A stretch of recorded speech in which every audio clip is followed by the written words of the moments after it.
están? Bienvenidos a un nuevo capítulo de Economía a Fondo en este Día de la Madre, este domingo. Espero que todos estén disfrutando en sus casas, con sus madres, celebrándolas. Aprovecho para mandarle un cariñoso saludo a la mía, María Antonieta. Así que nada, a las mamás que están también en el cielo y a las mamás que están solitas acá, también un cariño muy grande.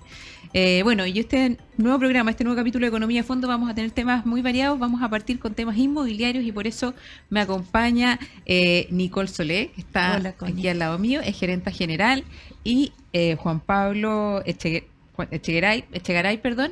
Siempre me cuestan esos apellidos, fíjate. Siempre me confundo. Juan Pablo Echegaray, gerente comercial, ambos de Hexacon Inmobiliaria. ¿Cómo estás, Connie? Bienvenidos. Saludos a sus mamás también. Sí. Aprovechen. Amalia. Feliz día. Sí. Bueno, vamos a hablar del mundo inmobiliario porque ha sido un sector que ha estado súper complicado en términos económicos, ¿no es cierto? Lo hemos visto últimamente en los medios de comunicación. Y partamos por el diagnóstico respecto al sector inmobiliario, Nicole. Escucha, súper golpeado. La verdad es que esta crisis ha sido eterna. Ese es el gran tema. Partimos con el estallido. Hoy en día, para hacerla cortita, digamos, pero partiendo con el estallido del 2019 y hoy en día con el tema de la permisología, que es un temazo, la verdad, que ha hecho que los proyectos se extiendan por más de 5 años y eso implique alzas en los precios, unos costos enormes financieros, una escasez de vivienda también tremenda, y por otro lado también el acceso a crédito, que nos ha pegado súper fuerte porque cada día está más restrictivo y cada día es más difícil poder acceder a una vivienda por parte de la comunidad. Por estos días el presidente Boric hizo un emplazamiento a los bancos para que apoyaran a las inmobiliarias, bueno, a las personas también, a las constructoras en el fondo GOAP. Dijo coñete. Que no fueran coñete. Esa fue la palabra clave. Bueno, ¿ustedes ven posible eso? Porque finalmente, bueno, la banca, el sector privado, digamos, de financiamiento, no. Una cosa es que le digan coñete y otra es que efectivamente lo puede hacer. ¿Han tenido buenas conversaciones con los bancos, por ejemplo, en ese ámbito? Personalmente creo que es absolutamente necesario que la banca nos apoye. Creo que no lo ha hecho hasta ahora con la suficiente fuerza que debiera. Los bancos durante toda esta crisis han ganado, esa es la verdad. Y creo que hoy día necesitamos de ellos un aporte mucho más fuerte de lo que...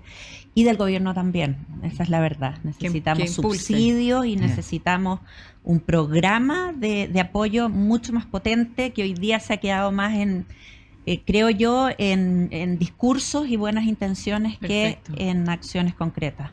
Oye, y Juan Pablo... también leía esta semana un artículo en el Diario Financiero que señalaba que de las 10 comunas donde la venta de viviendas es más fuerte, en el fondo más potente, el tema de poder desarrollar desarrollos inmobiliarios, valga la redundancia, ¿no es cierto? Los permisos de construcción, etcétera, son los que más se demoran. ¿Cuál es tu opinión al respecto y cómo lo ven ustedes en términos de cifras por parte de Hexacon? Por supuesto, ha sido complejo porque hay comunas donde hay mucho interés por parte de los clientes, por su infraestructura, por su entorno. Y claro, como inmobiliaria vamos viendo cómo el comportamiento de esas direcciones de obra, de los municipios en general, con toda la obtención de los permisos y las recepciones después también. Claro, perdona que te interrumpa, porque una cosa es los permisos y después la recepción más encima. O sea, para que veamos cuán profundo es el tema de no poder tener esos permisos a tiempo. Exacto. Es complejo porque además en el caso de las recepciones es no cumplirle a nuestros clientes, donde ¿no es cierto? Uno compromete ciertas fechas, donde nuestros clientes se programan, ¿no es cierto?, a cambiarse de departamento, dejar un arriendo o vender una propiedad para ir a cambiarse, y uno va generando una expectativa, incluso cambian de colegio los niños, ¿no es cierto? Claro. Y después uno ingresa todos los antecedentes y se va demorando, entonces es complejo. Y ahí finalmente con inmobiliaria vamos haciendo un trade-off entre las comunas más apetecidas, pero que también sus instituciones, ¿no es cierto?, y toda su dirección, su municipio, etcétera, sea ágil todo este proceso. Claro. Oye, para ustedes más o menos, ¿cuáles son los plazos que manejan en términos de tiempos, de autorizaciones, de permisos?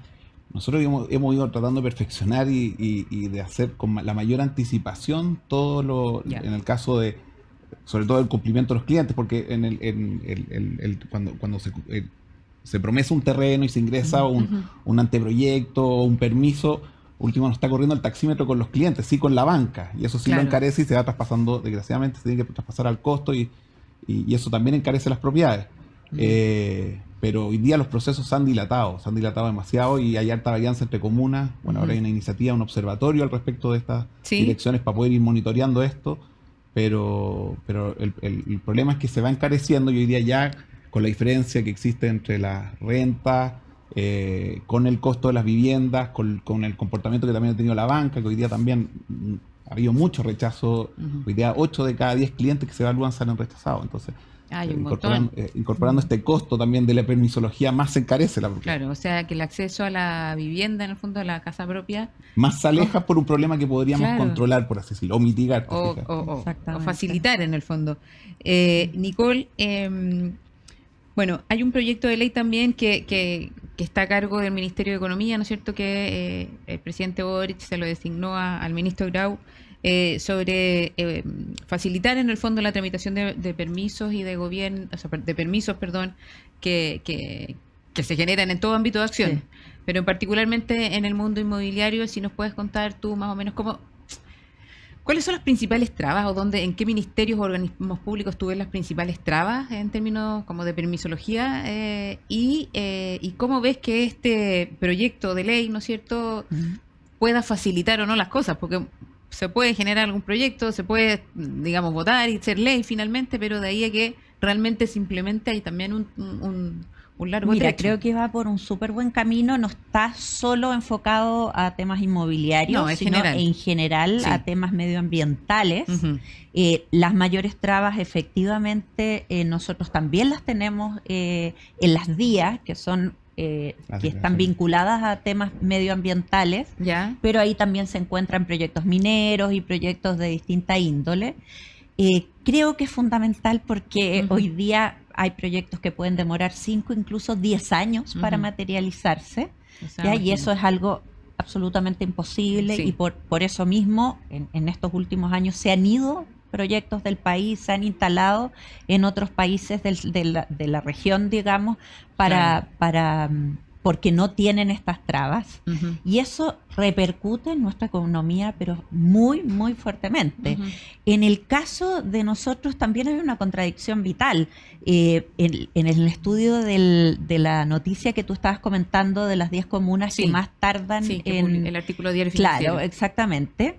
Ese estudio es un estudio de Colliers y decía, mira lo que te voy a comentar, que si la comuna de Macul, que es la que más tarda, que se demora como 2.200 días en tramitar un permiso desde el anteproyecto hasta la recepción final, 2.200 días, imagínate Ujú. lo que estamos hablando. Claro.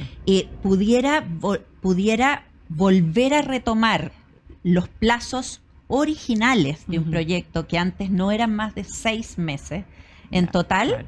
podría cubrir el 12% del déficit habitacional que Que tenemos. existe hoy día. Imagínate, y si le sumásemos a eso Ñuñoa, ya que tiene un déficit más o menos de 1960, Días. o sea, días, Ajá. un plazo, perdón, de 1960 días de Tramitación. retraso, digamos, para las Claro. tramitaciones, podría también cubrir un déficit de 10 más. O sea, estamos Claro. hablando de 22% de ese déficit habitacional Que que se está podía vinculado disminuir. solo a retrasos de trámites. O sea, Claro, y en 2 municipalidades en particular. Ahora, exactamente. si fuera además, Imagínate si lo que fuera en estamos toda- hablando. En toda la municipalidad sería muchísimo menos. Exactamente. Entonces, cuando se producen esas contradicciones, tú dices, es que no puede ser. Claro.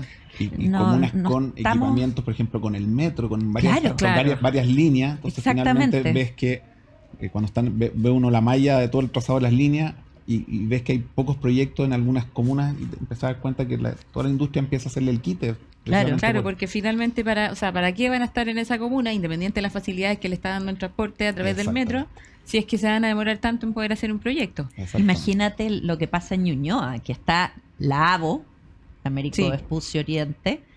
Además llegaron las líneas de metro, tenemos tenemos el tremendo mall que se encuentra en Sí. Plaza Egaña, o Sí. sea, una vía además Vespucio con más de 60 metros de perfil de calle, Ujú. y hoy día en esa vereda de Vespucio no podemos construir más de 7 pisos. Ya, perfecto. Entonces, Claro, la verdad es claro. que, Es súper eh, complejo. claro, Nicole, ¿y el problema principal de la permisología lo encuentran en las municipalidades o hay otros ministerios, por ejemplo, los que necesitan también que se facilite un poco los procesos? yo creo que en general hay una burocracia tremenda. Ya. Y todos los documentos y los trámites van y vienen eh, ilimitadamente entre una institución y otra. Hay también, creo yo, una indolencia importante. Ya. Hay también una saturación de trabajo porque se ha ido acumulando una brutalidad de pega, ¿ya? Y eso significa entonces que también hay un ausentismo de los colaboradores, de los empleados públicos, altísimo. Hablaban, De un creo mes. que hoy día, un mes de un promedio, mes. sí. De la ausencia Exactamente. por licencias médicas de Exactamente. los trabajadores públicos. Entonces, en definitiva, hay una suma de cosas que traba todo, Mm. todo. Perdona, Nicole, esta pregunta la acabo de pensar. ¿Cuántos proyectos tienen ustedes en carpeta hoy, si se puede comentar, Sí. evidentemente, que no han podido ser llevados a cabo por este tema? Mira, nosotros somos una inmobiliaria mediana, tenemos un proyecto parado, absolutamente parado hace 1 año y medio, Ya, ¿ya? O sea, parado, terminado, con las plantas, ya parece una selva, de hecho, el proyecto, claro. con propietarios que no han podido cambiarse a sus casas, absolutamente listo. O sea, Ujú. hace 1 año y medio parado, no, Y mientras tanto sigue corriendo en el fondo las Exactamente. cuentas, Por el supuesto. banco, el Exacto. financiamiento, Y la después- mantención del edificio, además. claro, Porque y después tenemos otros más que no hemos podido recepcionar, que se llama, también por retrasos de distintas índoles, pero en muchos casos burocráticos Ujú. y como te digo, porque hay una falta de agilidad y de diálogo también tremenda. ¿Cómo lo hacen No ustedes? hay, Perdona que te no es interrumpa nuevamente. constructiva la relación, Ya. para nada. ¿Y ahí cómo lo hacen ustedes? ¿Van directo a hablar con las autoridades? ¿Lo hacen a través de la Cámara Chilena de la Construcción? ¿Cómo podemos hacer para que con todo respeto, digamos, pero para empujar un poco y para Se apretar destrabe. un poco? Porque la verdad es que parte del desarrollo de nuestro país y del mercado se define en un porcentaje importante por el sector inmobiliario y de la construcción. Es difícil, uno tiene la posibilidad de hacer reclamos a la Ceremi, a la Contraloría, a la DDU, pero la realidad es que puedes tardar en esos reclamos 1 año más, Claro, que van a estar en carpeta y que no sabes cuándo los van a ver, claro. cuándo se van a tomar, ¿te fijas? Entonces, siempre estás entre qué es la mejor opción. Además que todos queremos seguir trabajando Claro. en las mismas comunas, especialmente, bueno, Chile es chico y Santiago más, y el hoy día pensar en tomar partido o en realidad en tomar un Claro, conflicto generar, con claro. una comuna u otra significa de Un alguna problema, manera una posibilidad de veto que Claro. no quieres tener. Ya, pues porque eso no debería pasar en el Mm. fondo. Ese temor ya Sí. no corresponde, ¿no es cierto? Tal cual. Juan Pablo, ¿y cuál es el nivel de desistimiento que han presentado, que has visto tú los compradores? No tal vez con ustedes solamente, sino No, que por supuesto. en términos generales está- la industria. Estamos en cifras récord de como industria y obviamente Hexacón no es ajeno, pero también producto de estas mismas realidades. Claro. O sea, el mismo ejemplo que ponía Nicole respecto a este atraso de proyectos, al final el cliente uno lo deja salir nomás, o sea que Obvio. él toma la decisión y se cambia de proyecto, bueno, y desiste de la compra. Ujú. Hoy día estamos en cifras en torno al 24 o 25% en el caso de los departamentos, una cifra súper alta. Ya, Y pasa también porque hoy día estamos, y la industria y Hexacón escriturando proyectos que se promesaron desde hace 3 años, donde ese cliente era sujeto a crédito, tenía una preaprobación bancaria y hoy día con las tasas más altas o con las exigencias de renta, etcétera, va quedando fuera. ¿Y por qué? Bueno, entiendo que los bancos han cambiado, por supuesto, el nivel de exigencia por el tema de riesgo país, en fin, una serie de cosas, pero y las tasas han subido, yo lo entiendo, pero ¿de qué manera se podría, o qué llamado, o qué iniciativa podrían ustedes presentarle un poco también a los bancos y a otras entidades financieras como para poder volver a potenciar o facilitar un poco el tema del financiamiento?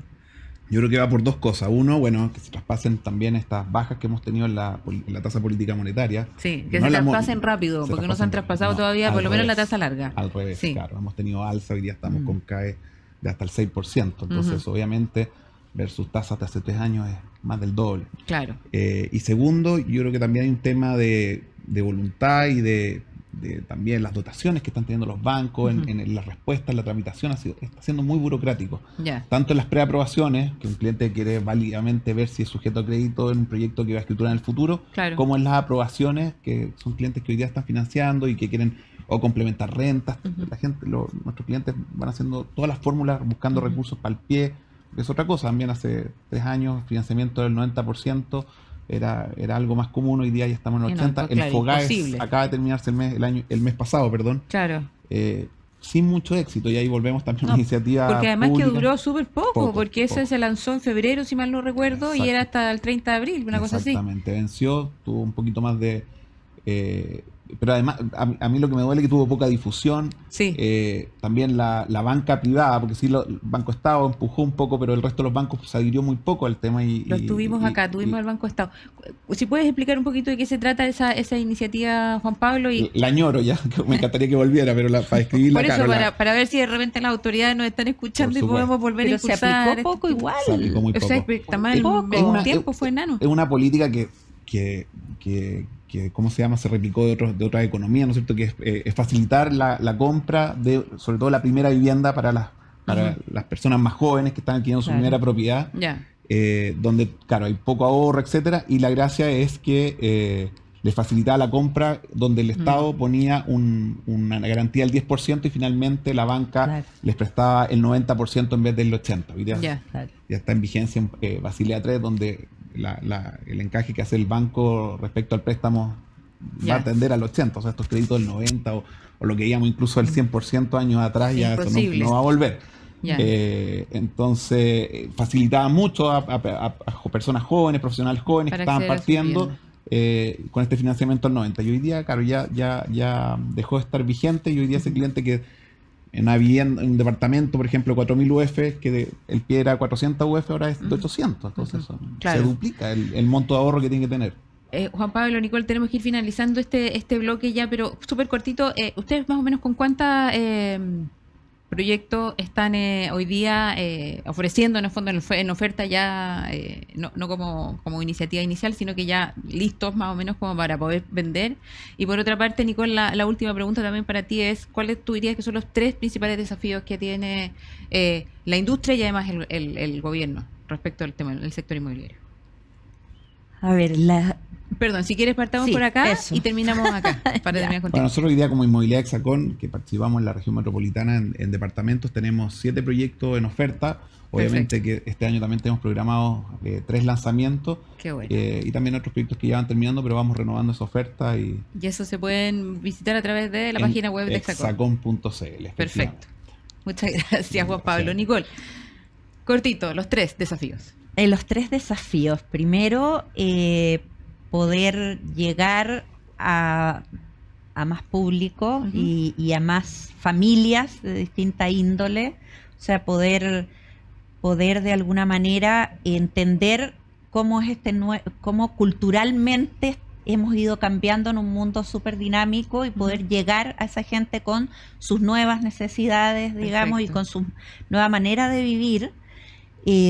Segundo, y no sé cómo, pero poder contrarrestar de alguna manera estas carencias que estamos teniendo para poder ofrecer algún producto que de alguna manera permita que la gente parta arrendando y después pueda optar a quedarse con su vivienda, porque hoy día 8 de cada 10 personas sí quieren seguir siendo propietarios de Por su supuesto. propia vivienda, pero no pueden serlo. Perfecto. ¿Ya? Entonces, Hay un no desafío. sé cómo hacerlo, pero aquí creo que hay un desafío enorme Ujú. para las inmobiliarias, para el gobierno, Ujú. para la banca. Perfecto. Y creo que ahí hay que Empujar. jugar con eso, porque tenemos que cumplir el sueño De la casa propia. de la casa propia, que Súper. se dice que los millennials y la generación X ya no lo tienen, pero no están así No están tampoco. así. Y el tercero y último, para cerrar, que estamos súper pasados en el tiempo. nos están matando.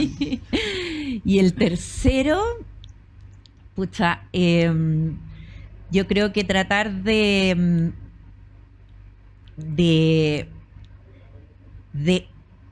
ser un aporte para poder cumplir el déficit habitacional que Que hay tenemos. en el país. Ese Sí, es un gran porque desafío. ese es un tremendo desafío que es transversal, Sí, además. es ¿ah? absolutamente Es transversal. Absolutamente transversal. Y ese es Buenísimo. un desafío para todos. Gracias, Nicole. Gracias, Juan Pablo. Vamos a Muchas unos gracias. comerciales rapidito antes que me maten. Y volvemos con más Economía en Fondo.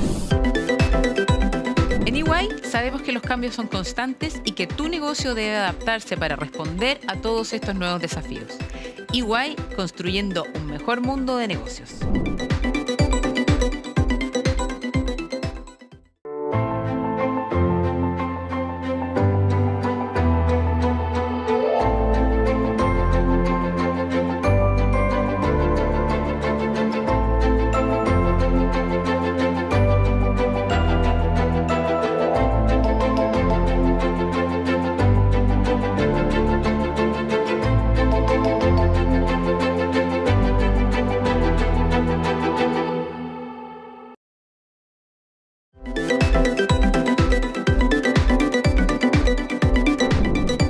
Ya estamos de regreso en este segundo bloque de Economía a Fondo para hablar particularmente de economía y por eso me encuentro, para hablar de economía y hablar de economía es fácil, ¿no es cierto? Y por eso me encuentro con el economista Germán González. Germán, muchas gracias. Gracias por la invitación, un gusto estar acá. No, feliz que nos acompañe nuevamente. Germán es coordinador macro de Clapes UC, además socio de Baltic Consulting y bueno, un economista bien reputado que también participas En el Consejo Fiscal. en el Consejo Fiscal, Sí. que es un tema también que vamos a tocar ahora en el programa, que nos parece bien relevante y también para que todos ustedes, nuestros auditores y quienes nos ven a través de Agricultura TV, entiendan también de qué se trata el Consejo Fiscal, ¿no es cierto? Ujú, Y el tema de la estrechez financiera en que se encuentra el país. Partamos por lo más próximo, que fue el tema del IPC, ¿no es cierto?, Sí. que se publicó esta semana. Y el dato de IPC se ubicó en un 0,5%, que sería el techo de las expectativas que tenía más o menos Sí. el mercado, ¿no es cierto? Ujú. Estaba entre 0,3, si mal no recuerdo, y Sí. 0,5. Sí, efectivamente, habían algunas proyecciones en 0,5, pero cuando Ujú. uno mira las encuestas del Banco Central, las proyecciones, la mediana de las proyecciones estaba más cercana al 0,3, habían algunos Ujú. datos en 0,4, por lo tanto es una cifra que nuevamente está por sobre las expectativas. Claro. Y que se acumula ya con varios datos de enero a abril, este es el dato de abril el que conocimos recién, Sí. de inflación relativamente alta. Y creo que hay algunos puntos, ¿verdad?, que llaman la atención respecto a estas cifras de IPC y que debieran tener al Banco Central con bastante atención en las cifras de inflación, porque si tú te fijas, la inflación acumulada entre enero y abril es 2,2%, Sí. que es 73% de la meta de todo el año. Claro, porque O sea, la meta era 3% en la 3,8. meta, 3% en la meta. Perdón, ¿cierto? sí. La proyección a diciembre del Banco Central es 3,8. Exacto. Pero la Eso- meta de eso es lo que inflación es decía. 3%. Perfecto. Y en solo 4 meses, considerando este dato de abril, tenemos acumulado 2,2%. O sea, Claro. en mi opinión hay todavía bastante inflación. La inflación de servicios, por ejemplo, está todavía por sobre 5%. Ujú. Hay algunos productos que han bajado de precio, naturalmente, pero yo diría que la inflación todavía no es una batalla ganada, hay trabajo por hacer. Lo mismo está pasando en otras partes del mundo, o sea, la inflación ha sido mucho más persistente de lo previsto y eso es uno de los factores que ha llevado a que las tasas de interés, por ejemplo, se mantengan altas por más tiempo. Claro. Germán, y respecto al IPC, porque después te voy a preguntar particularmente el tema de que aún se mantienen las tasas también, o sea, la inflación también se sigue manteniendo relativamente alta en otros países como Estados Unidos particularmente. Sí. ¿Cómo nos pegan en el bolsillo los chilenos que este 0,5% y este 2,2% acumulado, ¿no es cierto? Que estamos mucho más cerca Sí. de la meta de las expectativas, en el fondo, Sí. que deberíamos tener. Bueno, el impacto es directo, digamos, este es un indicador que recoge los precios de los productos que compramos durante el mes de abril. Entonces, por ejemplo, hubo en abril alza del precio del pan, el precio de los huevos, incluso varios reportajes en la televisión mostrando cómo el precio de algunos alimentos ha estado subiendo de manera importante. Estaban reclamando los panaderos por... Sí, claro, reclamando por supuesto. Porque, sí, digamos, los precios de los combustibles que vemos, ¿verdad?, cómo suben. Entonces, lo que reporta el INE básicamente del aumento de precios de 0,5% es una recopilación de los precios de los productos que nosotros consumimos, claro, y que han estado subiendo de precio por distintos factores, en algunos casos por el alza del tipo de cambio, por ejemplo, o el alza del precio del petróleo, en el caso de los combustibles, el precio de los automóviles nuevos, etcétera. Entonces, hay un impacto directo de estas cifras de IPC, a diferencia de lo que uno mira, por ejemplo, cuando hablamos de actividad económica, el IMASEC, la gente muchas veces no lo percibe de manera tan directa cuando hay mejoras o deterioro de la cifra, pero el IPC es algo mucho más directo, porque uno lo percibe cada vez que va a hacer una compra al supermercado, a la feria, o cualquier lugar, efectivamente. Que uno siente que está todo más caro. O sea, diciéndolo como ciudadano de a pie, en el fondo, de verdad que uno va al supermercado y dice, chuta, estaba en otro precio la semana pasada, estoy segura. O sea, 100%. Todavía tenemos mucha inflación. Como digo, la inflación de servicios especialmente está siendo muy persistente. Y básicamente como país, hace ya varios años, tenemos una meta de inflación de 3%, que es una inflación baja y que buscamos que sea estable, y todavía no hemos llegado a ese nivel, y por lo tanto, como digo, falta trabajo por hacer en materia inflacionaria. Germán, tú estabas comentando de que la inflación todavía sigue alta en otros países como en Estados Unidos, por ejemplo, que la FED todavía no se atreve a bajar las tasas, y eso, según yo entiendo, tú me corriges porque tú eres el experto, yo soy la que hace las preguntas nomás. Eso genera que muchos inversionistas sigan, ¿no es cierto?, con sus inversiones en Estados Unidos, porque la tasa está más conveniente, y eso genera que el precio del dólar acá en Chile también se eleve, ¿cierto? Y eso hace que, como mencionaste, la gasolina esté más cara, la importación de vehículos, etcétera. ¿Qué se espera de este tema, de estas alzas del dólar, del mercado en Estados Unidos? ¿Va a seguir subiendo? ¿Cómo ves tú estas proyecciones? A ver, bueno, en el caso de Estados Unidos hemos tenido grandes cambios a lo largo del año. Solo para resumir brevemente, sí. Perdón, ya más bien en elecciones, que eso también nos va a afectar. Por supuesto. A ver, a principios de año se esperaba, por ejemplo, que la Reserva Federal, que es el Banco Central de Estados Unidos, recortara 6 veces la tasa de interés este año. 6 veces. Con el paso de los meses, lo que ha ido pasando es que la economía americana ha mostrado una fortaleza mayor a lo esperado, también una mayor persistencia inflacionaria, y por lo tanto el mercado fue, y la propia Reserva Federal, cambiando su visión sobre las tasas de interés, y llegamos a un punto, hace pocos días atrás, en que el mercado llegó a pensar incluso que la Fed no iba a bajar las tasas este año. Y efectivamente, un escenario de tasas altas en dólares, lo que tiende a hacer es a fortalecer el dólar americano, ¿verdad?, y debilitar el resto de las monedas. Por ejemplo, el peso este año se ha transado en algunos días puntualmente en niveles de 980, 990 pesos por dólar, que son niveles muy altos y que, por supuesto, eso impacta en la inflación por los productos importados. Ahora, en el más corto plazo, en lo más reciente, ¿verdad?, hemos tenido algunas noticias que han revertido parcialmente ese escenario.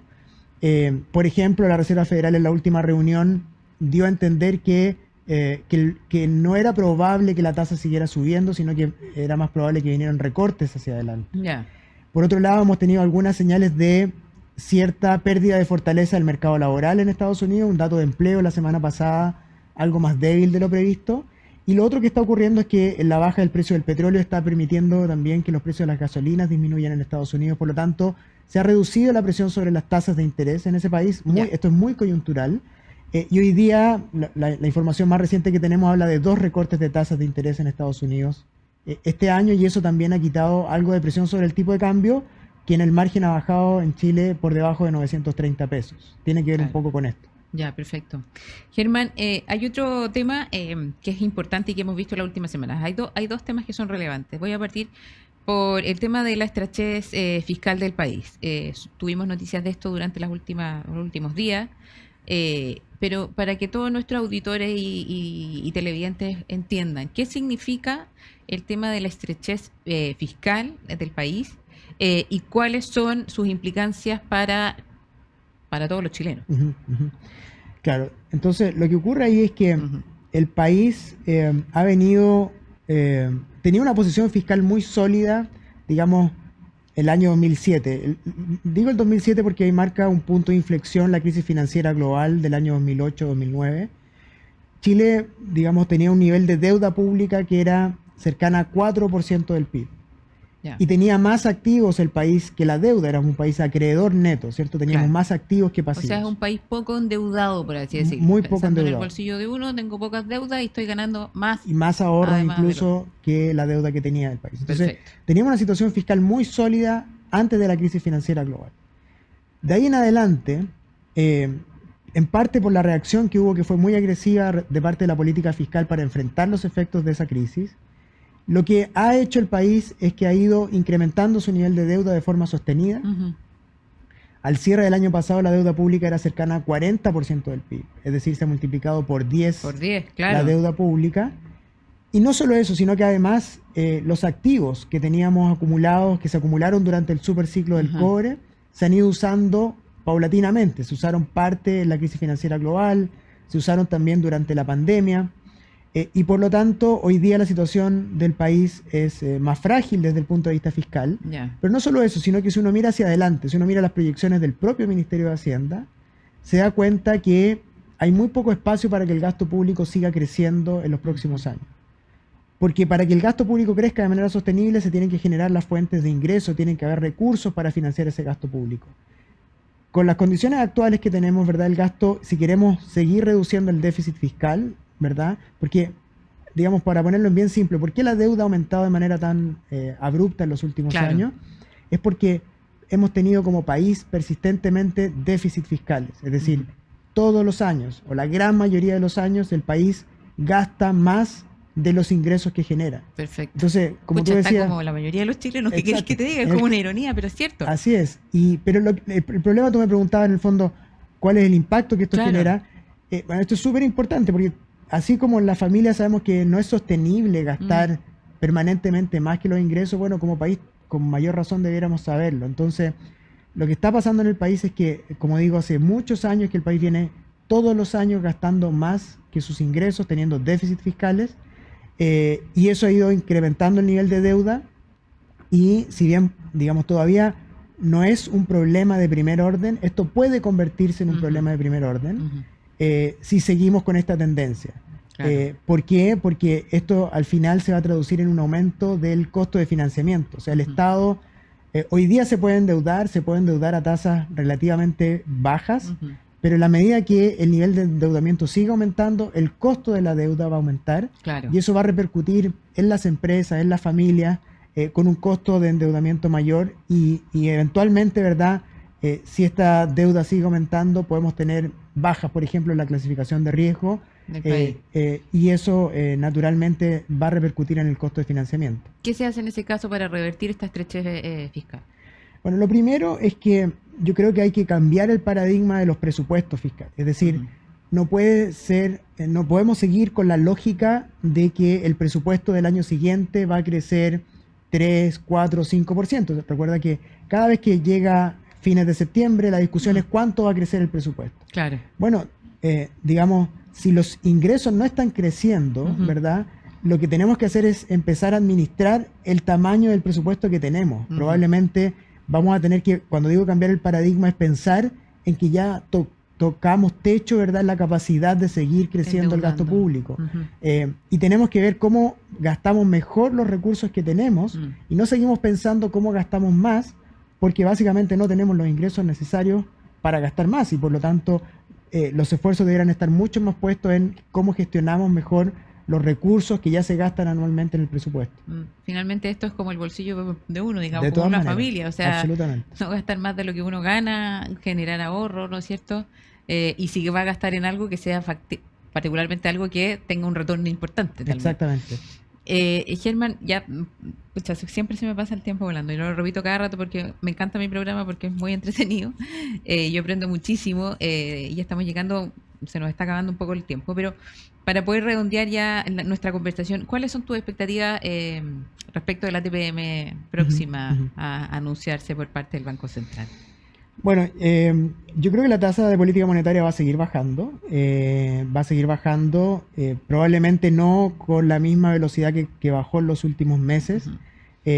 Las expectativas de mercado, y que yo las comparto, es que la tasa en la reunión de mayo va a bajar 50 puntos base.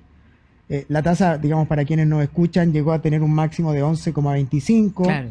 hoy día está en 6,5, entonces esperamos que baje a 6% en esta próxima reunión y que siga bajando a lo largo del año, porque los niveles, digamos, neutrales o normales de la tasa están más cercanas al 4%, es decir, Perfecto. todavía hay espacio para que las tasas de interés sigan bajando.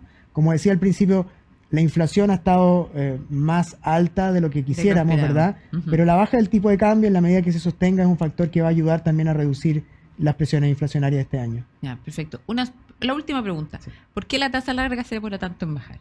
Bueno, eso tiene mucho que ver con las tasas de interés en dólares en Estados Unidos, que están más altas también. O sea, las tasas largas tienen mucho más que ver con sus símiles en dólares en Estados Unidos, tienen menos que ver con la tasa de política monetaria. Y ahí creo que un punto importante a mencionar es que el informe de estabilidad financiera que presentó el Banco Sí. Central, Era una de mis preguntas, pero no iba al... parte de su no me advertencia alcanza a decir. es el riesgo de que estas tasas se queden altas por más tiempo, Ya. lo cual no es una buena noticia para el mercado inmobiliario. Ujú. El Banco Central advierte que la situación fiscal en Estados Unidos, vinculado también a lo que viene en las elecciones, ¿verdad?, en Estados Unidos, que puede haber mayor presión sobre el gasto público. Los riesgos geopolíticos que involucran más gasto público, más presión sobre el gasto.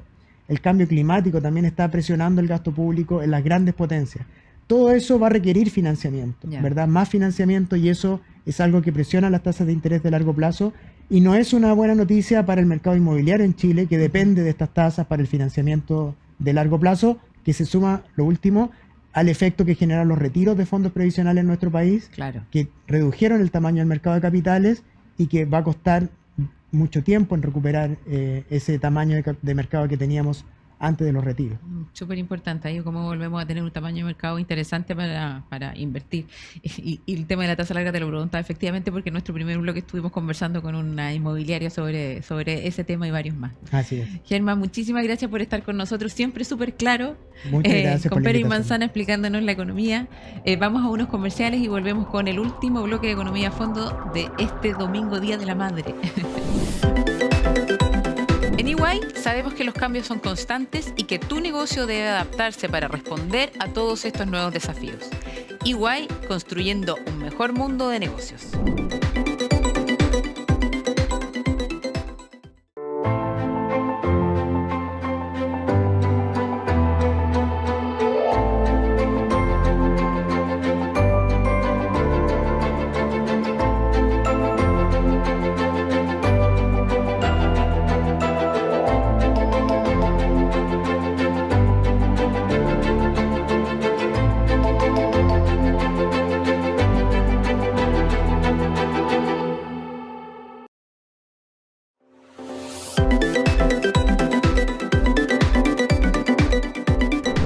Ya estamos de regreso con el tercer bloque de Economía a Fondo de este domingo. Vuelvo a repetir Día de la Madre y aprovecho de volver a saludar a mi madre.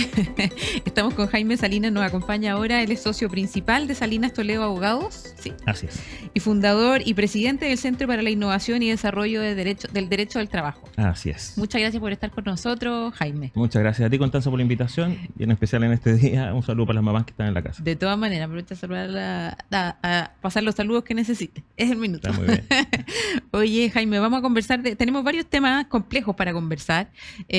Vamos a tratar de abordarlos todos y si no, de todas maneras estás invitado a un próximo capítulo de Economía a Fondo porque tenemos el tema de la implementación de la ley de 40 horas, tenemos el tema de, bueno, reducción de jornada que tiene que ver con lo anterior, la supervisión de estas 40, implementación de estas 40 horas y además la ley Karin. Así es. Así que, bueno, partamos por la implementación de la ley de las 40 horas. Ya está. Un tema bonito, interesante. A ver, ¿qué te puedo contar? Desafiante además para las empresas, me imagino. Así, muchísimo. Sí. No es un tema que es novedad para las empresas, porque primero hay que tener presente que la ley fue dictada en abril del 2023. Sí. Entonces las empresas han tenido un año de trabajo, de estudio, de proyección de cómo se van a en fondo, implementar los cambios que aparejaba esta ley. Sí. ¿Qué es lo que han hecho la ley, en virtud de la ley, las empresas durante todos estos últimos meses?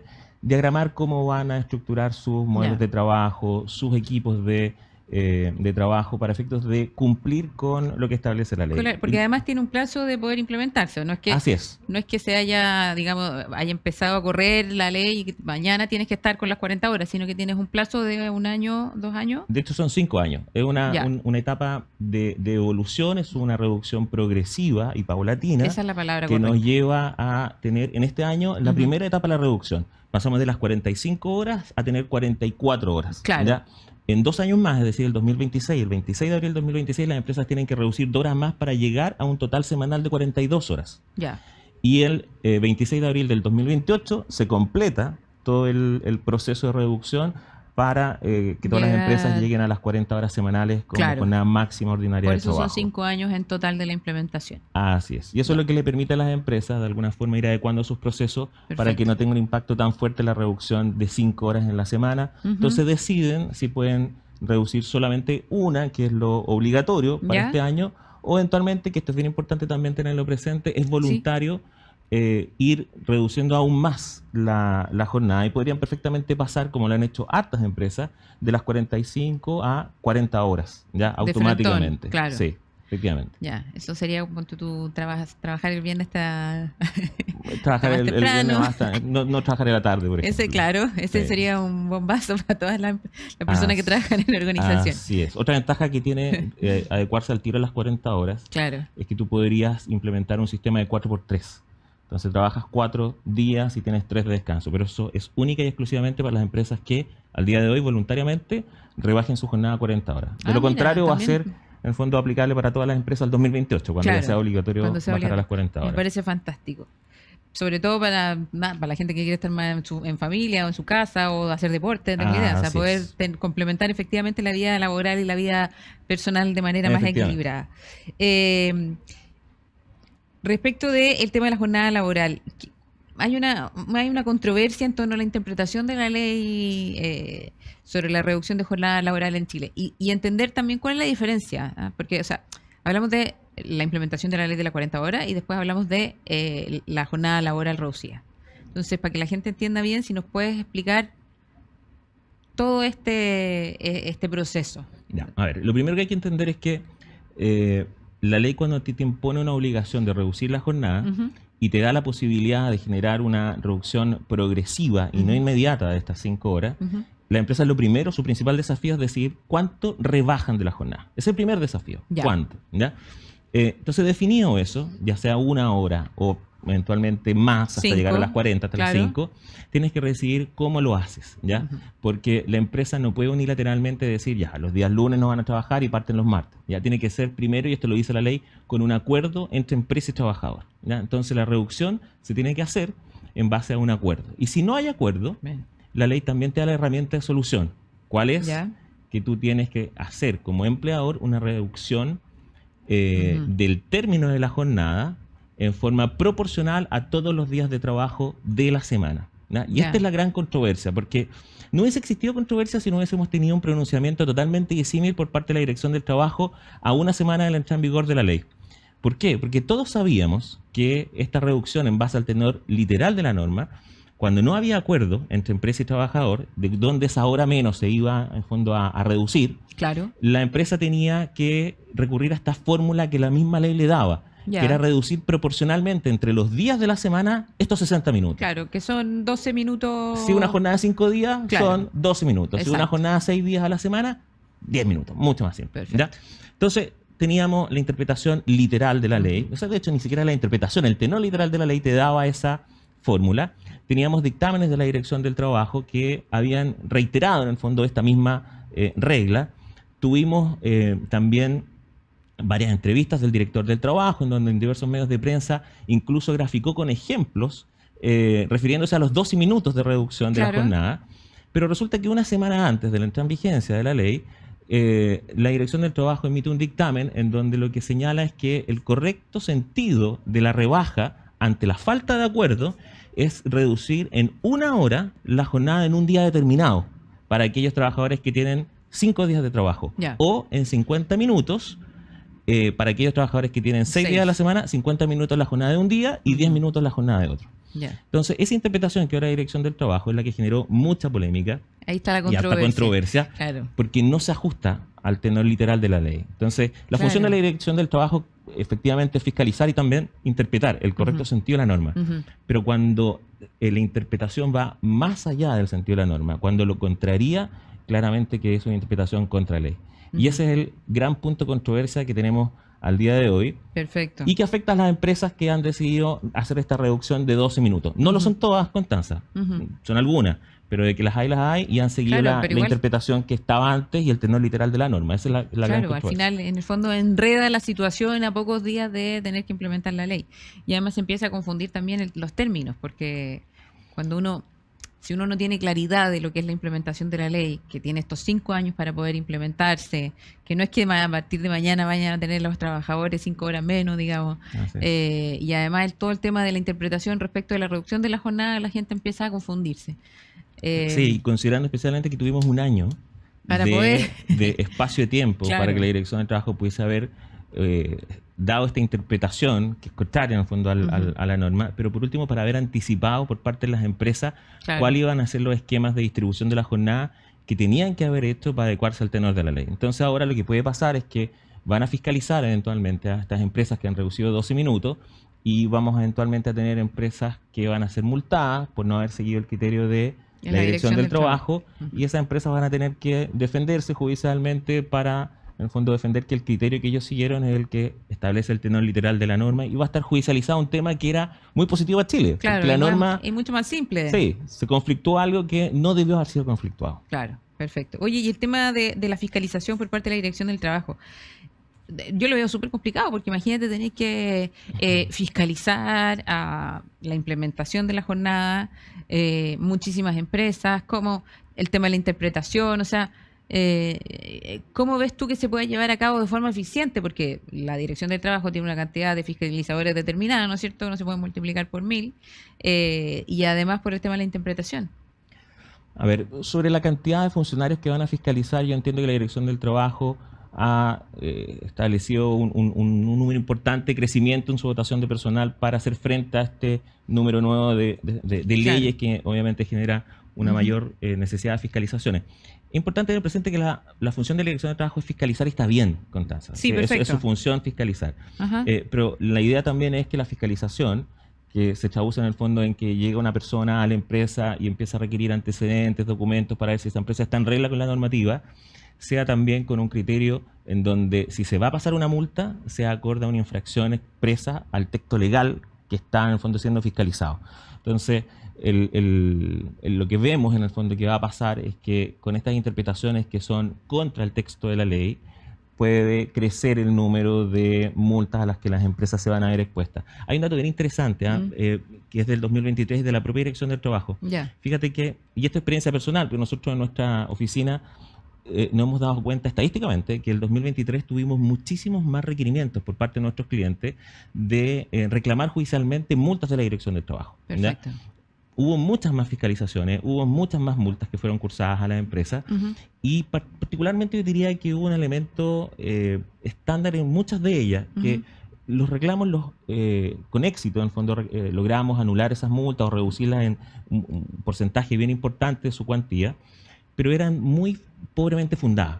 Eran multas que estaban pasadas muy rápidamente, sin mucho fundamento. Claro, ¿y en qué orden? ¿De qué tipo de multas eran? Eran multas de cualquier tipo, sobre todo de jornada. O sea, había variedad de multas, no es que tuvieran un Sí, tema en particular que estuvieran como no en fiscalizando. particular, Ya. porque no teníamos ninguna norma tan imperativa y de importancia o conocida el año 2023. Eran Sí. simplemente el Código del Trabajo y las normas complementarias comunes y corrientes. Perfecto. Pero fíjate que esta estadística que yo te estoy mencionando, Ujú. que da cuenta de la experiencia personal y también de otros estudios con los que nosotros hemos conversado este tema, demuestra que, y por los datos estadísticos de la ADT publicó hace poquito, un par de meses atrás, que efectivamente esto era cierto y no un caso aislado de nosotros. Creció la fiscalización en el orden de más de un 10%. Dato oficial de la Dirección del Trabajo. Creció el curso de multas en más de un 7%. Y este es el dato más dramático. La recaudación por concepto de multas creció del orden de más de un 44%. Entonces, ¿cuál es el impacto que genera esto a las empresas, Constanza? Que todas las empresas, en el fondo, no tienen la posibilidad de recurrir a Claro. abogados para efectuar las reclamaciones judiciales, ¿ya? Sí, de todas maneras. Y muchas de ellas por desconocimiento a veces se les pasan los plazos, Claro. pudiendo eventualmente haber reclamado, como te decía, soluciones que eran pobremente fundadas por la rapidez con la que estaban siendo cursadas. Ujú. Entonces, muchas empresas estuvieron enfrentadas a tener que pagar multas de las cuales eventualmente no debieron haber sido nunca multadas o pudieron haber reclamado judicialmente con un porcentaje de éxito importante. Entonces, yo lo que veo es que va a existir este año, si el año pasado, sin tanta nueva normativa, O sea, se va a existió un multiplicar. crecimiento importante de las fiscalizaciones, este año con 3 leyes, la de conciliación de vida familiar y laboral, la ley de las 40 horas y la ley Karen, vamos a tener muchas más fiscalizaciones y probablemente un escenario de aumento de las fiscalizaciones mucho más exacerbado que las tasas que ya se habían acrecentado el 2023. ¿Y cómo se le da una solución, por ejemplo, a las empresas más pequeñas que no tienen la posibilidad de defenderse legalmente? A ver, con conocimiento, con capacitación, tú puedes reclamar una resolución Ya. de multa sin necesariamente recurrir a un abogado si es que optas por un camino previo a la reclamación judicial, que es la reconsideración administrativa. Ya. Una empresa que le pasan una multa y estima que está mal cursada porque hay un error de hecho o hay un error de derecho con TANSA, Ujú. puede hacer una presentación sin mayor formato, Pero poder defenderla, personalmente, en el sin un fondo. patrocinio de un abogado, Ya. que se presente directamente ante la misma Dirección del Trabajo. Y la Dirección del Trabajo, con esta nueva argumentación, que la eventual aportación de nuevos antecedentes puede resolver. Ya.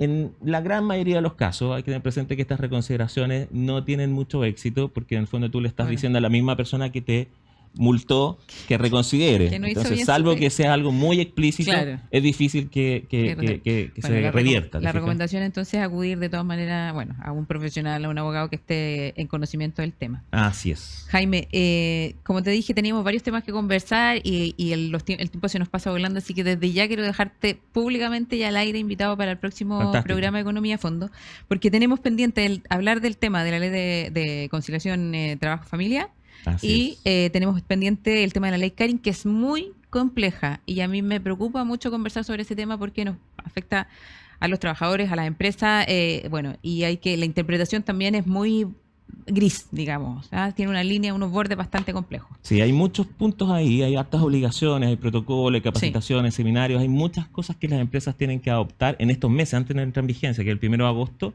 y en las cuales las empresas ya están anticipándose Claro. con muchas acciones, con mucha, en el fondo, proactividad, y es importante también Y falta conversarlo poco. desde ya. Pensar Sí. que en un año la ley de 40 horas en el fondo cambió por una semana una interpretación y ahora estos son algunos meses nomás que tenemos para la ley Karin. Así es. Bueno, así es. me tengo que ir, tengo que dejarlo, Jaime, ya sabes, tan comprometido públicamente. Así que nos vemos Encantado. en un próximo capítulo de Economía a Fondo, la próxima semana. Que estén bien y síganos y véanos a través de Agricultura TV y Radio Agricultura.